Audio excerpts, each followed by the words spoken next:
ముందుగా ఈ ఛానల్ చూస్తున్న అందరికీ నమస్కారం అండి. శ్రావణ మాసం 2026 మహిమ ఇంటిని ఎలా శుభ్రం చేసుకోవాలో ఈ వీడియోలో చూద్దాం.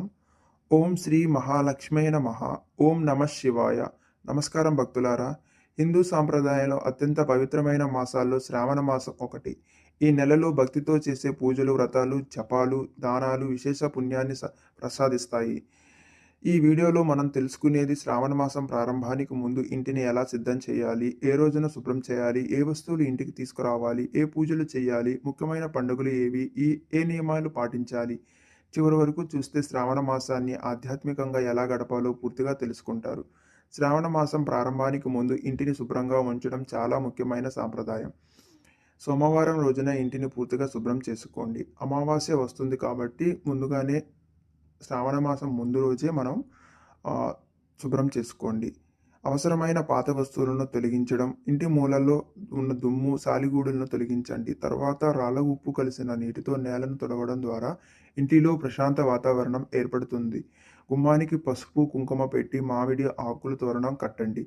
ఇది శుభానికి సంకేతంగా భావిస్తారు. ఈ మాసంలో ఇంట్లో ఉంటే శుభప్రదంగా భావించే కొన్ని వస్తువులు ఈ శ్రీ మహాలక్ష్మి విగ్రహం లేదా చిత్రం, శంఖం, తులసి మొక్క, పూజ కోసం నెయ్యి లేదా నువ్వుల నూనె, పసుపు, కుంకుమ, పూలు, కర్పూరం, అగరబత్తులు.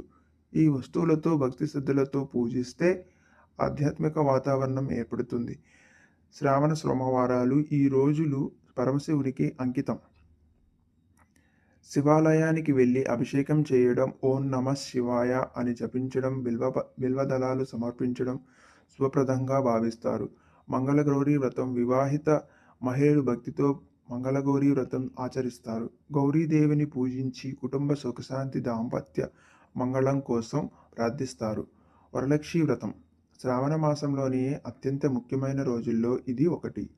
ఈ రోజు ఇంటి ఈశాన్య మూలలో కలశాన్ని ఏర్పాటు చేసి శ్రీ వరలక్ష్మీదేవిని ఆరాధిస్తారు. పాయసం, బెల్లం వంటలు, పండ్లను నైవేద్యంగా సమర్పిస్తారు. ముఖ్యమైన పండుగలు నాగపంచమి, గరుడ పంచమి, పుత్రత ఏకాదశి, రాఖీ పౌర్ణమి, శ్రీకృష్ణ జన్మాష్టమి. ఈ పండుగలను భక్తి శ్రద్ధలతో జరుపుకోవడం ఆధ్యాత్మికంగా ఎంతో ముఖ్యమని భావిస్తారు. సాత్విక ఆహారం తీసుకోవాలి. మాంసాహారం, మద్యం నివారించండి. సాధ్యమైనంత వరకు ఉల్లి, వెల్లుల్లి తినకుండా ఉండడం కొందరు ఆచరిస్తారు. ప్రతిరోజు దీపారాధన చేయాలి. విష్ణు సహస్రనామం, శివ పంచాక్షరి, లక్ష్మి అష్టోత్తరం పారాయణం చేయవచ్చు. తులసి పూజ చేయాలి. దానం, అన్నదానం చేయడం శుభప్రదంగా భావిస్తారు. కోపం, అసత్యం, కలహాలను దూరంగా ఉండాలి. శ్రావణ మాసంలో భక్తితో పూజలు చేస్తే మనశ్శాంతి పెరుగుతుంది. కుటుంబంలో ఐకమత్యం, సుఖశాంతి కలుగుతుందని విశ్వాసం. ఆధ్యాత్మిక చైతన్యం పెరుగుతుంది. దైవస్మరణ అలవాటు అవుతుంది. సేవాభావం, దానగుణం పెరుగుతాయి.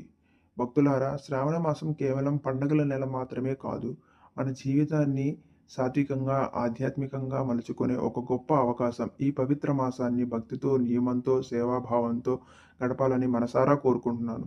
ఈ వీడియో మీకు నచ్చితే లైక్, షేర్ చేయండి. ఇలాంటి భక్తి వీడియోల కోసం మన ఛానల్ను సబ్స్క్రైబ్ చేయండి. ఓం నమః శివాయ. ఓం శ్రీ మహాలక్ష్మీ నమః. ఓం నమో నారాయణాయ.